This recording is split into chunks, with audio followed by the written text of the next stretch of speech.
So good. Hi, my name is Casey Stahl. I'm the online nutritionist for the Vitamin Shoppe. For all you auto delivery customers, you can sign up for a free consultation with your online nutritionist. I am one, and there is also another one, and you can sign up for a free consultation. Today, I have Mark Glazier. He is here with NutraBio, and he is going to talk to you about how to read a sports nutrition label for us. Thank you. So ready to get started? So I'm Mark Glazier. I am the president and founder of NutraBio. And first I want to thank Vitamin Shoppe for inviting us here today. We just launched our base core product line here at Vitamin Shoppe, and we're really excited about it because NutraBio has always been about educating consumers, about teaching consumers how to read a label, understand the label, make sure what's in the product is really what's supposed to go in that customer's body and give them results. And what we found with Vitamin Shoppe is they spend a lot of time educating the people here, educating their staff, so that they can get the right product to the right customer. So we think it's a great fit being here. The interesting thing about NutraBio is although we're new to Vitamin Shoppe, we're not a new company in the industry. We've been around now 21 years. We launched back in 1996, and we launched like most companies do. I decided to start a product line coming out of my martial arts background, and I went to contract manufacturers and I sat down with them and I designed a product line, and we came up with about 6 or 7 products that we really thought were great, and we took off running right out of the gate, and the company was doing fabulous the first few years. And what happened was about a year or so into this, 2 years into it, I really wanted to look at the products that I was selling and see if I could redesign them, make them a little better for the consumer. And what happened was I went back to my contract manufacturers and I found out that I couldn't get my own formulas. You see, my products were listed, but the ingredients were listed on the label, but the individual dosages of those ingredients were not listed. I didn't know my own formulas. When I designed them with these formulators, with these big contract manufacturers, I was young, I was kind of naive, I was sitting around a big desk like this, all excited about what they were pushing on me, but I never really knew the exact dosages. And what I had to do was actually sue 3 contract manufacturers to find out what was in my own product.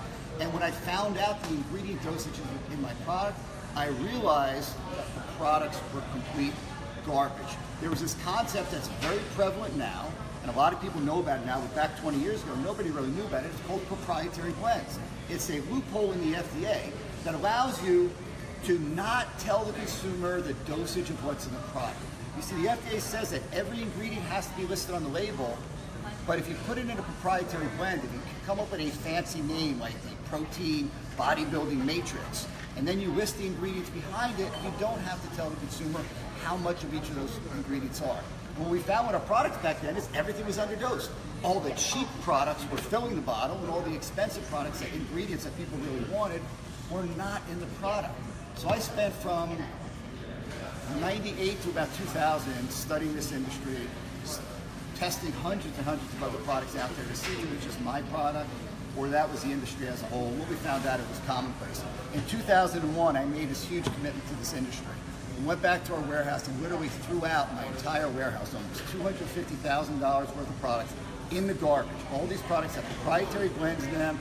They were filled with ingredients that were listed on the label, but they were so underdosed that the consumer got nothing from them. And that's how we started this trend back in 2001.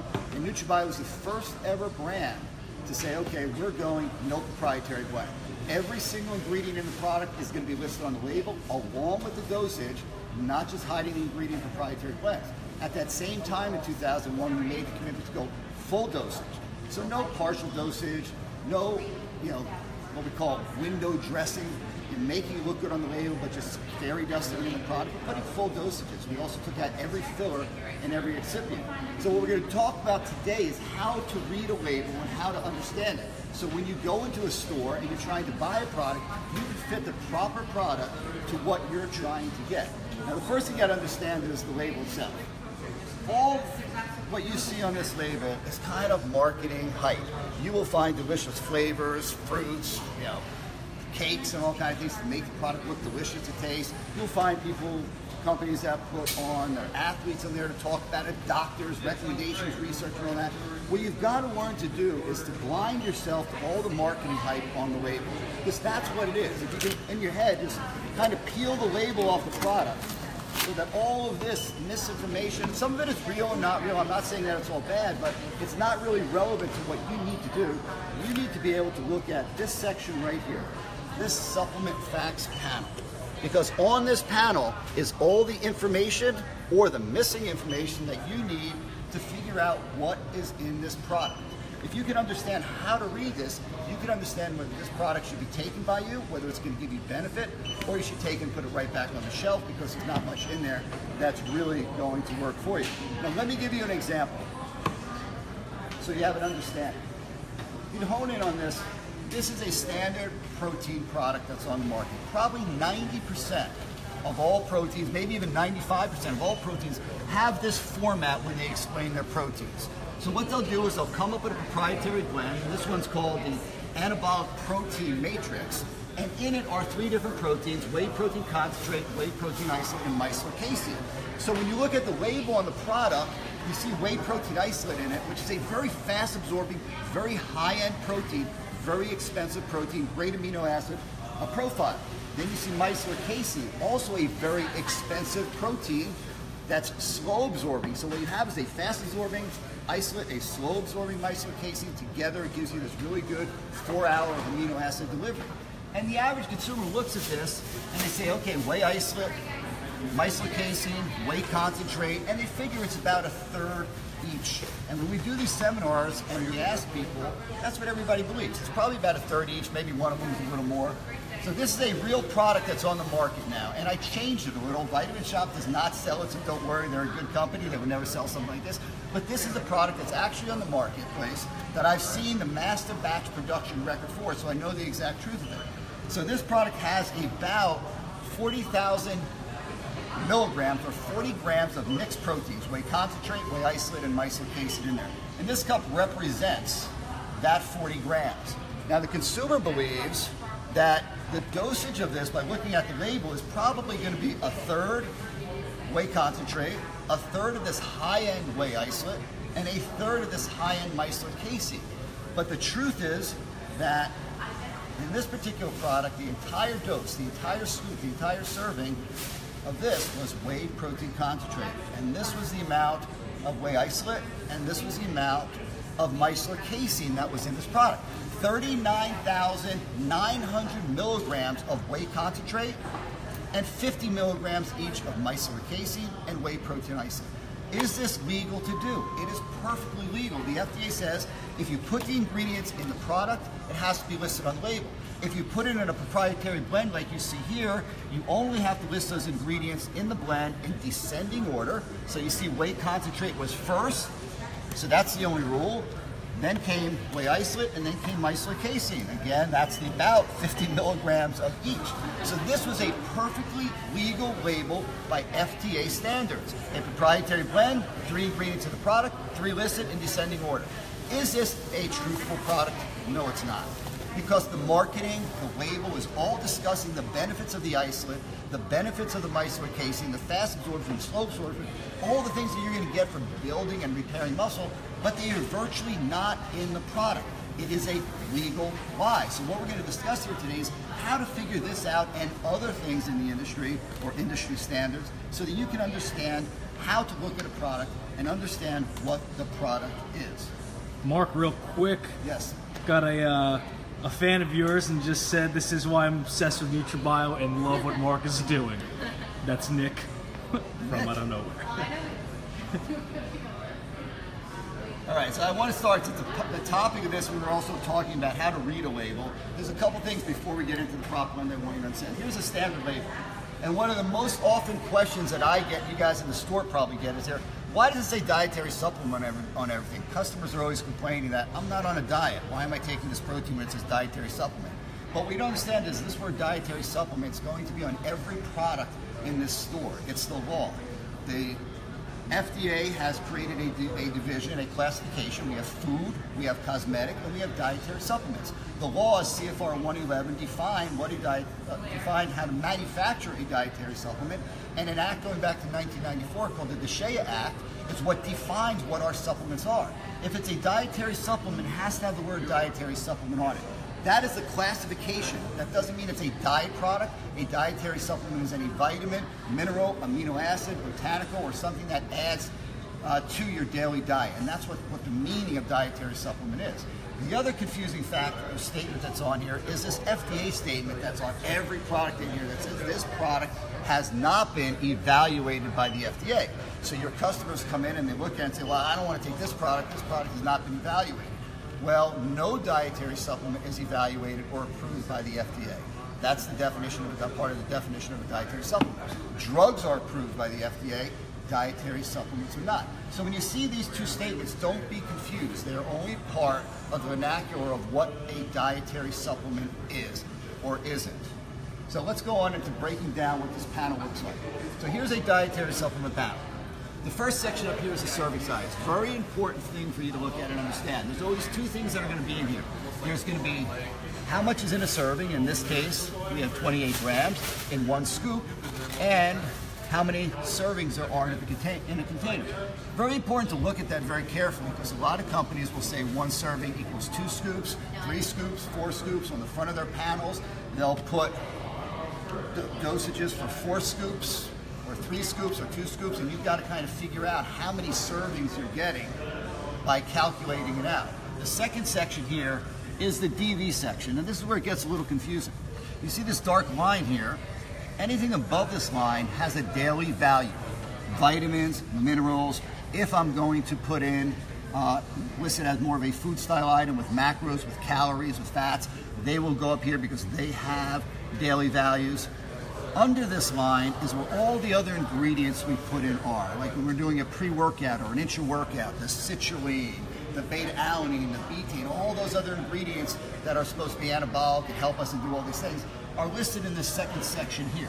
Now this DV section you're familiar with because all vitamins and minerals are here. This is totally mandated by the FDA. The exact order of every vitamin, of every mineral, how it's rounded, the dosages, everything that's listed. There's never proprietary blends in here because the FDA does not allow that for a daily value. But once you get into this section, which is prevalent in pre-workouts, intra-workouts, weight loss products, and other supplements, where you're adding all of your other ingredients, the FDA has very, very few regulations on how you list it. The regulation is very simple. If it's in the product, you need to list it in the ingredient, right here in this section, or down here in this ingredient statement. If you list it, you have to list the dosage. If you don't want to list the dosage and you want to hide it from the consumer, you can do that by putting it in a proprietary blend and listing a title of a proprietary blend and then listing all the ingredients in there, and that's the way to hide it. So this is the section right here that we're going to be talking a lot about today. This area here where all the games are played and the industry has all these little gimmicks to try and hide from you what's actually going on in the product. The second area that we're going to focus on today is this section on the bottom, which is called the ingredient statement. And that is a part of this, is always listed under the supplement facts panel or to the right of it by the regulation. And that's that fine print that you can rarely see, and I'm not even going to be able to read it without putting my glasses on this large. That's where the brands and the companies put all of the excipients, all the additives to the product, all those little extras that are going into the product. Some are for manufacturing processes, some are as fillers, or there's all different reasons that you put them down here. But a lot is told by understanding how to read these two sections of the dietary supplements panel. Now, one more thing I want you to understand, since we're trying to really get you educated on how to look, is you will find in a store like Vitamin Shoppe 2 different types of panels. One says supplement facts, and one says nutrition facts. That's not an arbitrary title. There's actually regulation behind those two terms. If it says supplement facts panel, it is a dietary supplement. Remember I said there's 3 classifications. There's drugs, there's food, there's cosmetics for, and there's dietary supplements, which is totally different.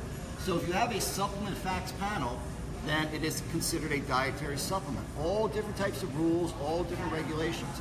If it says nutritional facts on it, it is not a dietary supplement by classification. It becomes a food item.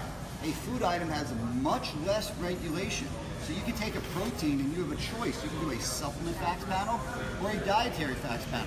The interesting thing about a supplement facts panel on a product like a protein is one of the main differences between supplement facts and dietary supplements and foods is the FDA regulation 21 CFR 111, which is a good manufacturing practice regulation that was put into law by Congress in 2008, states that every single ingredient active ingredient that you put on your product. You've got to test your product yourself, scientifically validate it before releasing it to the customer. So if I have a product on the market and I have all of these ingredients in here, and it is a dietary supplement and it has this word supplement facts panel in it, after it's manufactured, the product has to be tested, and I have to be able to prove each one of these ingredients are in there. With a nutritional facts panel, it's a food, you don't have to do that. And common sense says you don't. I mean, if you're going out and buying some donuts, you don't have to test to see how much flour or butter or sugar's in it, and nobody gives a damn about that. But in a dietary supplement where the majority of these ingredients are active ingredients, you're looking to get some benefit from each one of them, the regulation requires you to test. So some companies will switch back and forth between these because they might not want to test all the products. But if it is a food item, it's got to have this. So I want to make sure you understand that up front. If it is a meal replacement product, a gainer product, that is considered a food, it's got to have a nutritional facts panel. At that point, it can't have a supplement facts panel on it. So that's the basics kind of understanding. Now let's get into this proprietary blend concept, because everybody's starting to understand what proprietary blend is. Like I said earlier, back in 2001, NutraBio decided no more proprietary blends and made this whole changeover in the industry.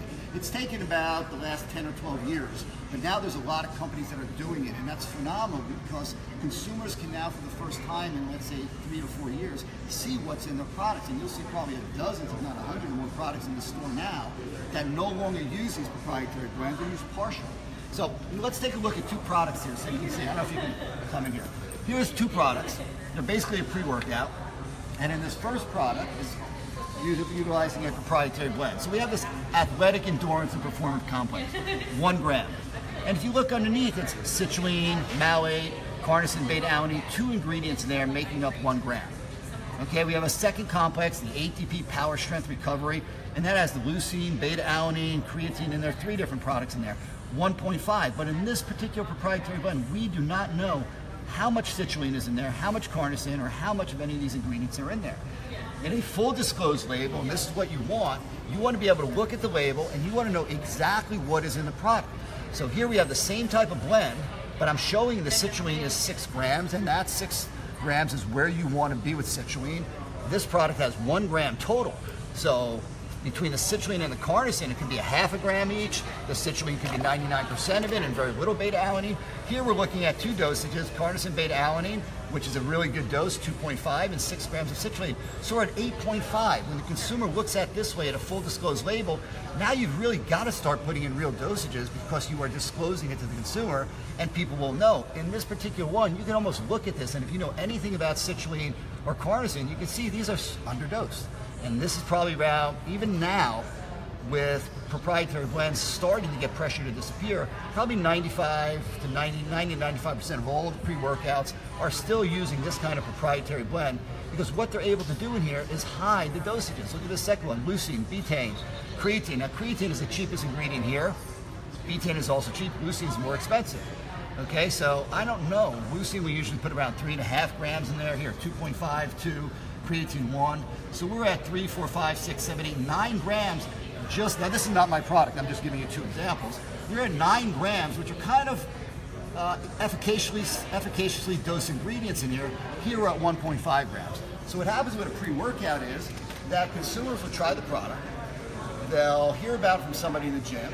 It'll be filled with maybe DMAA or AMP citrate or DMHA, a lot of ingredients that are kind of borderline legal that the FDA is trying to get rid of, none of which are sold in Vitamin Shoppe, which are really cool, but these ingredients give you a hell of a buzz.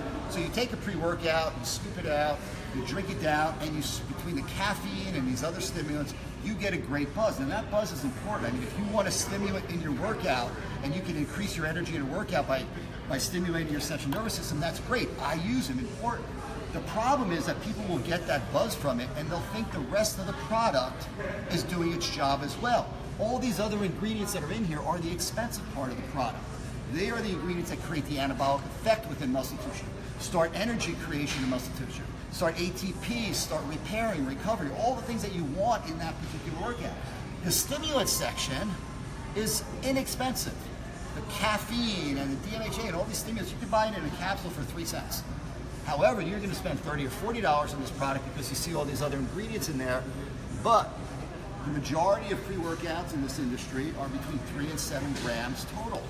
But they will list creatine, they'll list citrulline, beta-alanine, betaine, taurine, nitric oxide boosters. A lot of these ingredients are 1, 2, 3, 4, and up to 6 grams. That whole dosage is going to start, if you're listing them all, and get up to 15, 20 grams. You cannot do that in a 3 gram, 7 gram dosage. But what companies will do is they will hide all of it in these proprietary blends. The ingredients will be talked about. They'll list on the market with all of the research of each of these ingredients, but they're not putting in the therapeutic dosages. Now, let me say this right up front. I'm talking a lot about the inside industry scoop on this and a lot of other things, but it's not that the industry is bad anymore. There's a renaissance going on in this industry. If you walk around Vitamin Shoppe right now, you will find a lot of good products out there that are no longer breaking or playing around with the rules that I'm going to show you.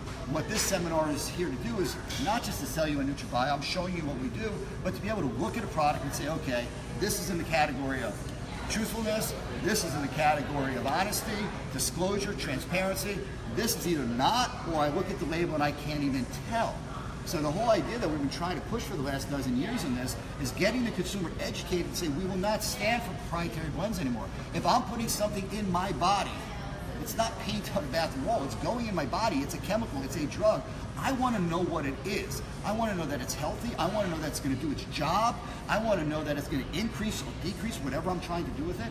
And also I want to know the economics behind it. Why would I want a bottle full of fillers and underdosed ingredients and pay that $20, $30, $40? So there's two parts of understanding. It's getting something that's worth the value that you're paying for, and getting something that's worth and will match up with the hard workout you're doing in the gym, the training that you're doing, however, whatever sport you're in, and getting the same out of the products that you're taking that will match your efforts that you're putting into your training and the sports or athletics that you're doing.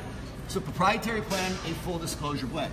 The idea, the rules behind the proprietary blend are very simple. Okay, and I listed them right here. You can create whatever name you want for this, and the FDA in the definition says you can do a descriptive name, and they actually use the word fanciful name. So you don't have to say like protein blend, you can call it the anabolic, world class, patented, trademarked, muscle building. You can say whatever you want. The FDA actually allows you to use fanciful terms. Okay, you have to list the total. So see here, I've listed the total, 1 gram.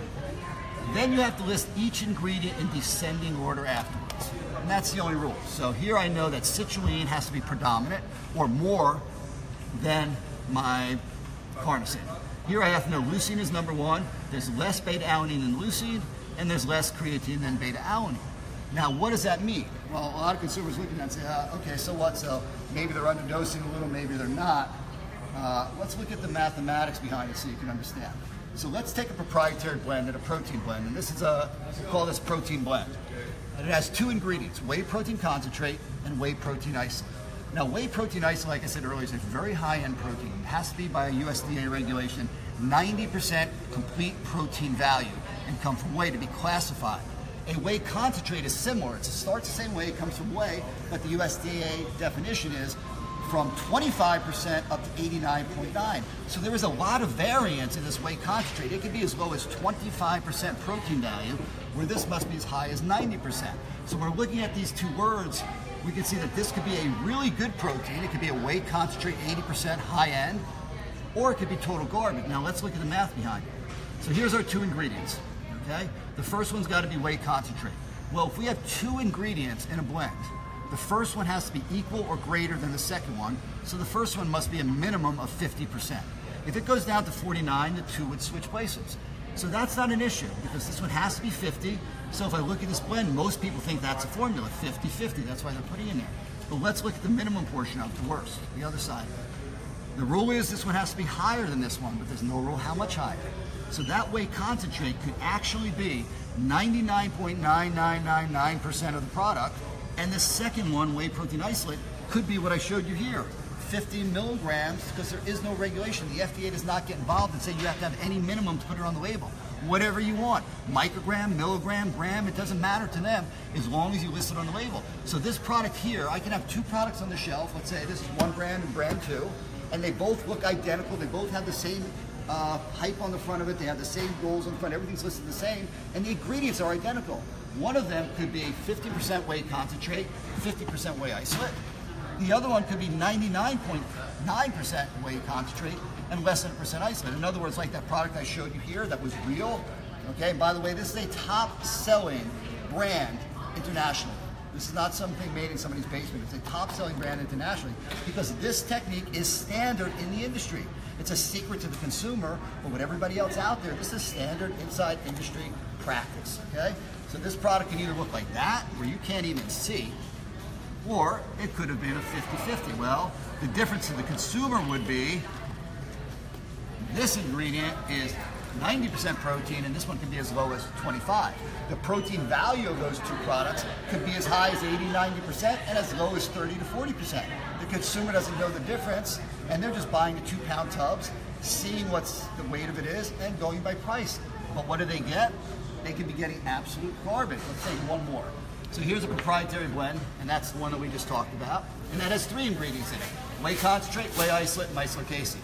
So in this case, you have 3 ingredients. For the first one, it has to be at least a third to be there. So it has to be equal to the other 2 or higher.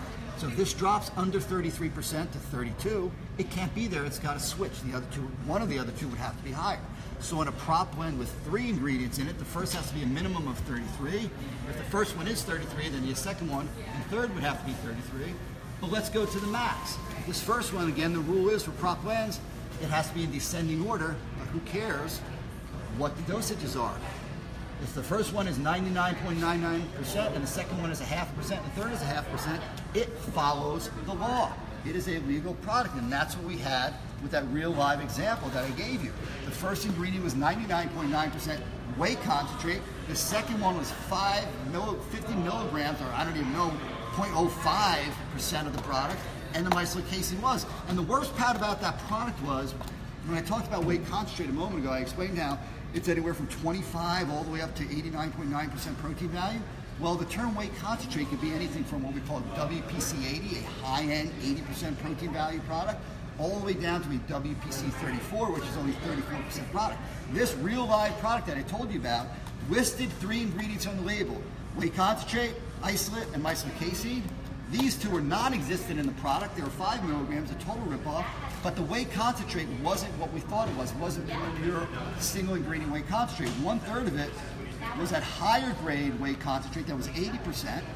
1/3 of it was what we call WPC 34, which is only 34% protein. The balance is fat, lactose, sugar, and garbage. And by the way, this is one of the most prevalently used proteins on the market. Even when companies that say 100% whey, it could be 100% whey and be WPC 34 or WPC 45 or WPC 60. They're still 100% whey. They're not telling you that it's whey concentrate 80 or telling you what it is. Well, this product was 1/3 whey concentrate 80, 1/3 garbage 34, and the balance of the third was this ingredient that is still considered to be whey because it's still 25% protein. It's the sludge that comes out of the filters when they're filtering the isolate out. That sludge, that garbage, is still 25% protein. So by USDA regulation, it's 25% protein. It comes from whey. It's still considered whey concentrate. So this label that you saw where it said whey concentrate first was 3 different types of whey concentrate, and it doesn't even tell you that any of those are in there. It just uses the general term whey concentrate. So the label listed 3 ingredients. We thought they were in there. 2 of them were non-existent, the isolate and isolate casein, and the one that was existent was actually 3 different ingredients. The 3 that we thought were in there were not, and there's 3 different other ingredients in there. These are legal ways to play games and to trick consumers into buying a product that you think is of high value and ends up not being of high value. So if you look at what we're doing here in all of our proteins, we use a non-proprietary blend. And they're not the only company out there doing this. A lot of companies are starting to become more transparent and trying to gain more honesty. There's no reason you should have to trust the brand. You should have to look at the label, and the label should be able to tell you what's on it. If we look at this one, here's my whey isolate. I'm going to tell you right on my label that I have 16.1 grams of pure whey protein isolate. There's my designation, WPI 90. I'm also going to tell you the yield, and that's really important. Because if you look here, I'm promising you 25 grams of protein. That's complete protein. That's not protein powder. It's not egg protein powder or whey protein powder. Whey protein powder can be 25 up to 90% protein. This is complete protein with all the essential amino acids that your body needs to build and repair muscle tissue. That's what you're getting when you look at chicken or beef and you get a calculation for how much protein, divide it out, and that's what you want to get in your diet.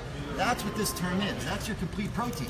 So when I take a scoop of a product and I look at this part of the label, that's the part I told you earlier was regulated by the FDA, and I'm getting 25 grams of protein, I expect 25 grams of complete protein. In my label, I tell you that out of that, I'm using 16.1 grams that's going to yield 14.3 complete protein. So 14.3 of that 25 is coming from my isolate. My micellar casein, 13.2 grams, 10.7 complete protein. If I add my 10.7 to my 14.3, I get 25 grams of protein. So there's no way on a fully disclosed, transparent label to play the same games with a consumer, because you're telling them 2 proteins or 3 or 5 or whatever ingredients are in a pre-workout, 10, 5, 15, you're telling them the exact amounts. And in the case of the protein, you tell them the yield of the protein so they know where this is coming from. And that's important to know, because remember I said in this product, and those other products, we're talking about isolate, which is fast absorbing, micellar casein, which is slow absorbing.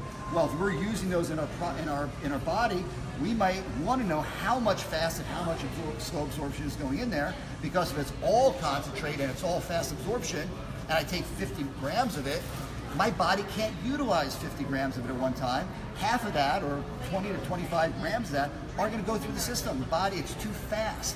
So I need that micellar casein in there when I'm doing a higher dose. And there are good studies that are showing now. We used to say 50 was too high, but there's good studies that say 50 grams of protein works, creates an anabolic effect, and builds muscle, and is good for you. But I've got to do it, when I divide it out, I've got to use both.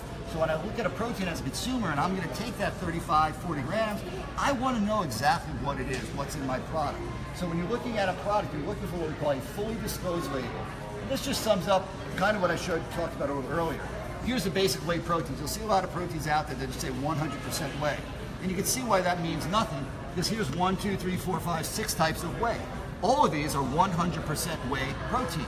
So you could put on your label 100% whey, and you could fill it with WPC 34, that's only 34% complete protein value, and you have a product where the tub is only 34% protein, the balance is not.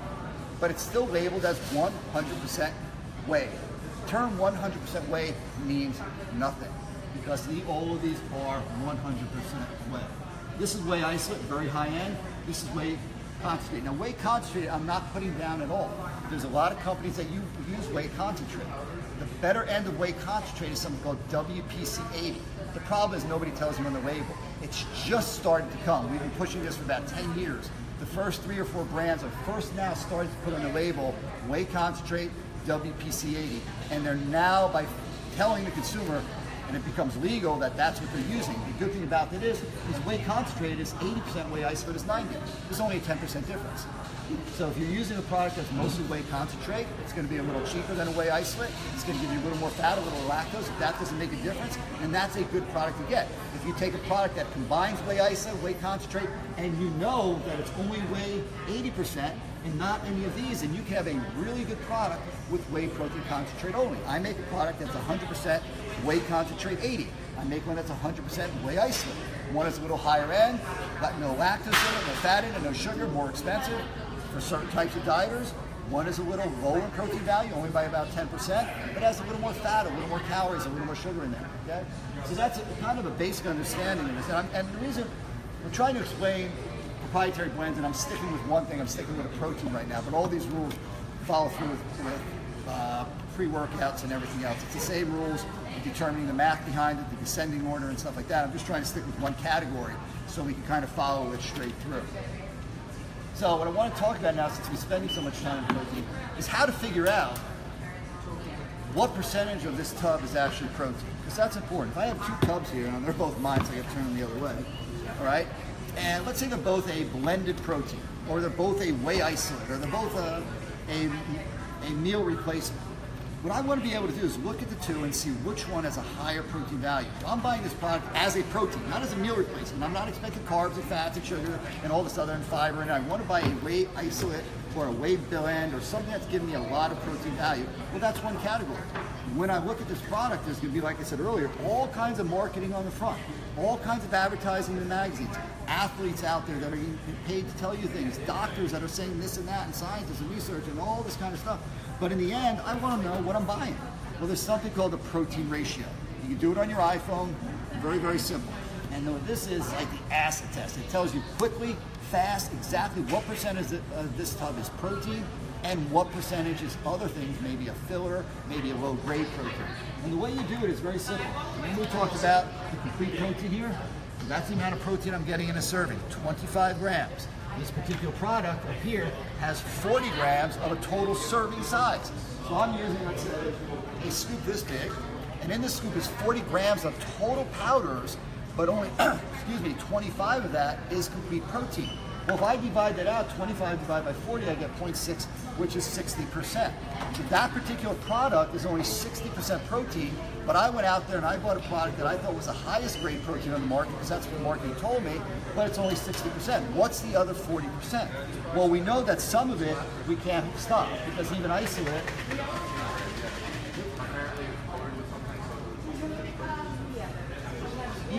is only 90, so 10% of it is going to be whey isolate, the portion of it that is moisture and a little bit fat or lactose. But see how they go down further? So when we look at this product, and this product is only 60%, that 40% can be used up by fat, lactose, sugar, and stuff from a cheaper protein. It could be a filler, it could be maltodextrin, it could be dextrose, it could be creamers, all these things that brands will put in the bottle to bring the cost of the bottle down, brings the protein value of the product down. You don't realize it because consumers do the same thing. They walk in and look at two products, everybody's selling 2 pounds and 5 pound jugs. You'll pick it up and say, okay, this one's 30, this one's 30, this one's 25, and this one's 25 grams of protein. They're identical. They're both the same price. They're both telling me the same thing. They're both the same protein per serving. However, this one might require 40 grams of protein to make that 20 serving, and this one might require a smaller scoop, which means less product. Maybe only 30 grams of powder from this to make the product. This particular product we said was 60%. Well, let's look at that. These are two real products in the marketplace, okay? The brown represents the filler, the percentage of it that's either coming from a lower grade protein or dairy creamers or maltodextrins, what they also call glucose polymers, which is just a fancy word for maltodextrin. This brown is representing all the non-protein portion of the product. That means complete protein, all essential amino acids, is this white part. This particular product is 60% garbage. This is a real product. Obviously, this is not the product itself. This is a commercial product on the marketplace right now that's sold like crazy, 40-some-odd% protein value. That means 60% of it is that. Here's a product that's around 85%. This is my muscle matrix. My muscle matrix is, this is the filler, and this is the protein. Big difference between the two. On my product, I'm using whey isolate. So it's 90%, so there's part of it that's there, because 10% of the whey isolate is not, and miso casein, a very high slow grade, which is about 80%, so that's what I'm getting. Then I have to put flavor in there, sweetener in there, so that's where some of this is coming from. You can't get a bottle that's all white, that's all complete protein, because none of the protein powders are complete protein, and you've got to add something. But look at the difference, and you're paying the same amount for both tubs. Both say 25 grams of protein per serving, but in the end, what are you getting? An economic basis, you're getting much less servings of 25 gram protein here, and you're getting a lot more garbage. This one, you're getting a lot more protein. On a value basis to you, as far as what's going to happen in your body, what is all this? What's the negative effect of putting a maltodextrin, a dextrose, glucose polymer, of putting a dairy cream or something, or using a low-grade protein that has other garbage in it? What's the effect on your diet and your training, what you're trying to achieve by getting a bottle of protein that's filled with much more of the non-complete protein, non-muscle building, muscle repairing ingredient?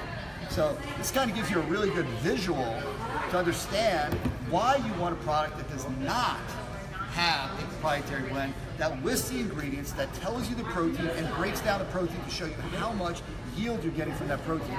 Otherwise, the labels all look identical, and that could be the difference between what you're getting. So 2 scoops that both have 25 grams of protein inside of them could be totally different sizes because you have a lot more garbage, a lot more crap, a lot more filler, a lot lower grade proteins in this one to get that 25, which means a lot less servings in the bottle and a lot more garbage. They are not the same product. They are not going to be the same in your body. So that gives you kind of an idea to understand why you're looking for a non-prop blend product. And there it is. There's an 80 versus a 60, which I just showed you. This one is 40% protein, 40% filler, 60%. Look at the difference. And these are standard. You can actually figure this out in under 5 seconds while you're in a store by just going back, taking the protein, 25 grams, dividing it by the serving size, and getting the ratio. This one is 25 divided 40, it's 0.6. 0.6 is 60%. But remember when I first started talking and I broke the label down, I told you you got to be very careful up here, because this particular one says 1 scoop is 1 serving. Sometimes it will say 1 serving, 2 scoops. They'll play games with the scoop and the serving size, and you can't calculate it out as easy as that. So, real quick, we're getting a lot of thank yous for what you're doing right now, by the way, from a lot of the Am I still live? Yeah. Hey guys, listen, I know you're watching this, and I'm not here just to promote NutraBio. There are a lot of brands that are now doing their pre-workouts, their intra-workouts, their proteins the right way. I'm here to get you to understand it and how to find the difference between them. Because if you create a product and you're using proprietary blends, hey, it doesn't necessarily mean it's bad, but the brand is not telling you. If they're not telling you, why trust it? You need to really look at it. Like I said, 5 years ago, I was with maybe 1 or 2 products in the market with a pre-workout that was fully disclosed. Now there's 15. I can walk into a Vitamin Shoppe if I don't have my own pre-workout and find something on the shelf that I would take and enjoy. Years ago, that wasn't there. Consumers, there's a renaissance going on, and you're the ones who are pushing this. You're the ones who are saying, I want to see what's in my product. I want to know what the proteins are. I want to know the values. I want to know the ingredient dosages. Don't put it on there, not tell me what it is, and tell me just to trust you because I've been around a long time. I don't want to have to trust. I want to verify. And that's what this whole push in this industry is. NutraBio started this in 2001. We were the first company to ever go no prop blend, and now we got loads of companies along with us, working together, trying to get this message across. And I'm proud to be part of those, and I'm proud to be a lot of these companies that are right here in Vitamin Shoppe that are doing it the right way. There's a whole new guard of protein, not protein, but supplement owners that are coming out there in the last few years that are creating products that they're really passionate about, not just throwing their names on it, but creating products that are real, that have the right dosages in it, that they will not put on the market unless they're really disclosed and are going to do something to help the consumer. And that's what you're looking for. That's what the purpose of this is all about. So, any questions that you want to answer so far? Because I know we're going through a bunch of stuff here. I had a quick question from Jimmy Mendrop, and he just wanted to know what you recommend for his daily protein intake, your classic whey or muscle matrix. Well, just a little explanation about our whey isolate and our classic whey are just pure proteins.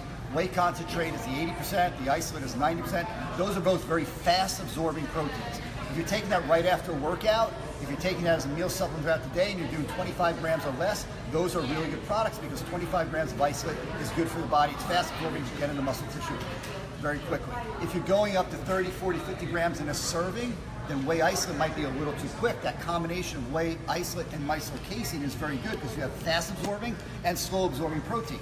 After workout, you jump in there with 25 grams of whey isolate. That breaks down quickly, amino acids get into the muscle, and then as that starts to disappear, then micellar casein starts to digest and come through, so you get that 4 hours. So it kind of depends what you're looking to do. If I'm taking a product and I just want it all day long, and I want to take it after my workout, at night before I go to sleep, in the middle of the day, as my protein replacement if I can't get it, I would go for the muscle matrix because it has both fast and slow absorption. It gives that 4 hours. If I want to break it down myself, like I'll do, I'll take an isolate after my workout because I know I'm not going to eat for the next hour and a half and I want quick amino acid replenishment. I'll take a micellar casein at night because I want that really slow breakdown going over, and casein can go up to like 7 hours of slow breakdown, so that's perfect when you go to sleep. If you don't want to do those, that mix it during the day, the muscle matrix is that combination, 55% isolate, fast absorption, gets in quickly, 45% micellar casein, slow absorption. So I can't give you that direct answer without knowing what you're doing, but you have kind of the basics of both of those. Okay? Thank you. So I want to get into another quick concept to watch out for, and something you might have heard of, something called protein spiking, nitrogen spiking. It goes by a number of different names out there. And this is something that's been going on about 10 years now, and it's very easy to look at on a label. And basically the way this works, and I think you need to understand this, is when you look at a label and you see this one has 20 grams of protein. Worldwide, the way that every country does, and for any category of food, donuts, whey proteins, isolates, the test that we all do is a nitrogen test. We're testing that product, getting the nitrogen value, converting that nitrogen value to figure out a protein value. And that's the basis that's used worldwide for protein content.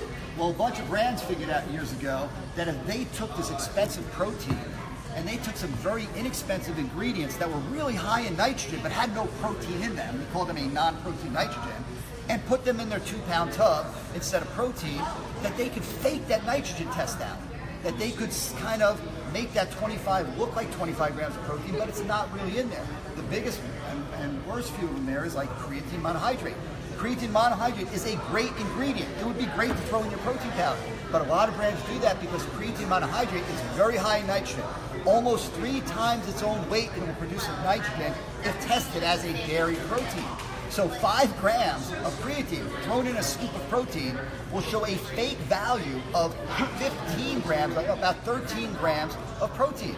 So if I'm saying there's 25 grams of protein in a product and I put in 5 grams of creatine, I only have 12 grams of protein and I have 13 grams of phony nitrogen based on the wrong test that I did, and the product is not what it's supposed to be. This is very prevalent. If you look over the last 5 years, there's been a half dozen or more major companies, the big boys, the legacy companies that have been class action sued. Nothing criminal going on yet, but class action sued and been proven to be doing this. So you want to watch out for this concept called nitrogen spiking or protein spiking, or it's also called amino spiking. And the way you look at it is, you're going to go down to the other ingredients. Let's see where it is. Down here in other ingredients. Okay, and you're going to look for any type of mostly amino acid style structure. And that's going to be the 3 most prevalent are taurine, lysine, and creatine. Those are all very, very inexpensive ingredients. Good on their own, I'm not putting them down, but not good when you're putting them in the product to take out the protein, make it cheaper, and not give real value. Taurine, lysine, creatine. Now there are companies out there that are starting to put creatine in there and will list right on their label that 100% of the protein value is coming from their proteins and not from the creatine. It's okay to put these ingredients in if you subtract out the nitrogen, but only 1 or 2 companies I have ever seen have done it that way, and dozens of companies that we have tested are doing the opposite. They're putting in taurine, lysine, and all these ingredients to spike up nitrogen, send it to a third-party independent lab, get a C of A. The C of A says 25 grams of protein, but the lab had no idea that you put in creatine, that you put in any of the other ingredients, so they could not subtract out that nitrogen and give a real valuation. This is a big, big thing in the industry that you've got to watch for. So when you see down in this ingredients, branched chain amino acids, glutamine, taurine, it doesn't necessarily mean that it's protein spike, but you want to follow through with a message on that label that says none of the aminos we are adding to this are being used in the calculation of nitrogen for protein claim, because most of them are. Okay? So here you can see some of the conversion factors. 5 grams of creatine in a scoop of protein tested with the Caldwell method and using the Jones factor, which gets a little complicated, which is a conversion factor of nitrogen to protein. It shows up as 14 grams of protein. Arginine, 14 grams of protein from a 5-gram dosage. Taurine, 7 grams. Lysine, 6 grams. So you look at something like creatine. Creatine is a half the price of whey isolate, a third the price of whey isolate. Produces 3 times more nitrogen when it's tested as a dairy protein. So it's a third cheaper, 3 times more nitrogen. It's a 9 times multiple of cost savings when the manufacturer is making the product. That's why it's being done. You combine protein spiking, where you're putting in ingredients that spike up nitrogen levels, cheapen the product, make it look like there's more protein than there is. Combine that with proprietary blends, where you're putting in ingredients like proteins and not telling the consumer how much of those, utilizing a whey concentrate 34, but calling it a whey concentrate so it has lower protein value. You start to mix these 4 or 5 different things that the industry does, and you can see how good or bad or absolutely horrible a product can get. That's why transparency on label, disclosure on the label is so important. Never trust, look at the label, make sure it's telling you what's in there. If you see aminos in there, great, okay? But it better tell you with a legal declaration that those aminos are not being used for protein value. Now, one other thing you gotta watch for, this label doesn't have it, oh, it does. Some labels will list the aminos that are in the protein itself, so you gotta watch for that. Most companies do, because the customer says, okay, I'm using 50 grams of whey protein. What is the amino breakdown of that 50 grams of protein? Don't confuse the breakdown of the protein itself. You have to look at the ingredients. These aminos are inherent in the protein, not added to it. Anything that's added has to be on this section of the label or in the ingredient statement underneath. Now, if you look at this proprietary blend concept, there's another concept you gotta watch for. I explained the proprietary blend. The rule is you create a fanciful name, you have to tell how much your total dosage is. So I have 5 ingredients, total dosage is 5 grams. Then I must list all the ingredients in descending order. But if you look at that first protein that I showed you, where the proprietary blend was not in this section of the panel, it was in the ingredient statement, it did not tell you the total dosage. That's because the FDA says when you put a proprietary blend up here, you have to add the total dosage. When you put the proprietary blend down here in the ingredient statement, not only do you not have to tell the consumer the individual dosage of every ingredient, you don't even have to tell the consumer the total dosage of the proprietary blend. That's what I call ingredient cloaking. You are now telling the consumer not a damn thing about what's in the product, nothing about the dosage. So there's various levels of this non-disclosure. Having a fully disclosed label is best. Having a proprietary blend is way under that because you don't know what the hell's going on. And having what we call a cloaking contest here with products and putting them down here where you're not telling them anything is the worst way. There's no disclosure at all. So these are the things that you're looking for in a label. When you pick up a product now and you look and you're looking for proprietary blends, just because it's a proprietary blend doesn't mean it's bad. But it's not going to tell you what's in the product, so you might want to think twice about it. If you are educated more and understand the industry and you do a lot of research, well, you can look at a prop blend on a pre-workout and see it's 15 grams made of 3 ingredients and know that, okay, that's got to be a decent dosage. But when you see citrulline, creatine, and all these ingredients and a 3 gram dosage, 1 gram dosage, 4 gram dosage, and creatine on its own has to be 4 and citrulline has to be 6, it should not make sense to you any longer. And if you don't know, grab a product like NutraBio Pre or another product that's fully disclosed with full dosages and compare the two. And you'll see a lot of them say citrulline malate or citrulline 6 grams. And this one has 5 ingredients and only 4 grams total. And you can start to now look at the 2 products and say, okay, this product's got a lot more bang for the buck. In protein powders, you got to watch for proprietary blends, which are all going to be only a handful are now disclosing. You got to look at your protein ratio, see the percentage of protein that is in there. On pre-workouts and others, you got to look for non-proprietary blends, look at the dosages, and make sure that what you're getting is what you want. Now, if you want just a high-stim product, and you buy one of those little bottles out there, and it's stimming the hell out of you in the gym, that's great. But understand that that's what you're paying for. You're just paying for the stim, you're not getting the other bonus. And unfortunately, that's where all the science is these days. How do people buy products? Bro science. They go to the gym, their friend takes a product, it's full of DMAA, pretty much an illegal ingredient, or loaded with caffeine, or DMHA, or amp citrate. They get buzzed the hell out of themselves, they work out really hard, they go back in the locker room and they're like, yo bro, man, this shit's good, you gotta take it. That's not real science because you're buzzed out in the locker room. What else is that pre-workout doing to you? If the label is disclosed, you can see what citrulline is doing. You can see what betaine, beta-alanine, and all these other ingredients because you can see that they're dosed properly. And that's what we're looking for when we pick up a product on the shelf. So that's about it. Any questions? This can go on for another 2 hours, so there's like 5 more segments of it, but I don't want to go on too long here. So any questions that we have? I just got a couple quick ones. Martha wanted to know which of your proteins would you recommend for a woman? Depends, how hard she's training and what she's doing. Once again, when I answered earlier, I probably look and one of the things you got to watch with protein. Proteins are not made to replace all your food during the day. Anybody who's selling you the protein powder and say, oh yeah, don't worry about your chicken or anything, take this. Protein is to enhance the missing protein that you might have. A bad time of the day. you know, you're working. I have a lot of karate instructors I work with that are there on the floor for 8 hours straight. They don't have time to get meals. Or UPS drivers are running all day, and they got to get protein in. That's a good thing to take a protein powder for. But you also have to understand whether you want a protein powder or a meal replacement. Okay, and a lot of women are confused between the two. If I want to have my meals every 3-4 hours throughout the day, that's what keeps my metabolism high, that keeps the body burning fat, keeps the muscle tissue growing. That's what I want to do. If I'm going to miss a meal, I don't just want a pure protein, because that protein is only going to provide amino acids for muscle building and repair. And if I don't have the energy, that protein's not going to be used for that. It's going to be broken down into glucose and used as an energy source. And protein's an expensive way to get an energy source. So if you're just using the protein to increase protein, not as a meal replacement, it's one product. If you're trying to get a whole meal, then you need protein, you need carbs, you need fiber, and you need some good beneficial fats in there. So my MRP, it's called MRP Meal Replacement Powder, has protein, fat, carbs, and a 40% protein, 30% ratio of protein to carbs to fat. 40-40-20, I'm sorry. 40% protein, 40% carbs, 20% beneficial fats. The fats come from MCT, medium chain triglycerides, which are all C8 and C10, no C12 garbage, really good medium chain triglycerides.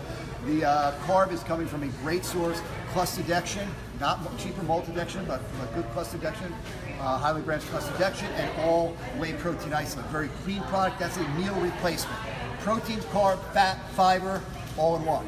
If you're looking for just a protein, because you have to increase the protein, but you're not wanting a whole meal, then you take a pure protein powder.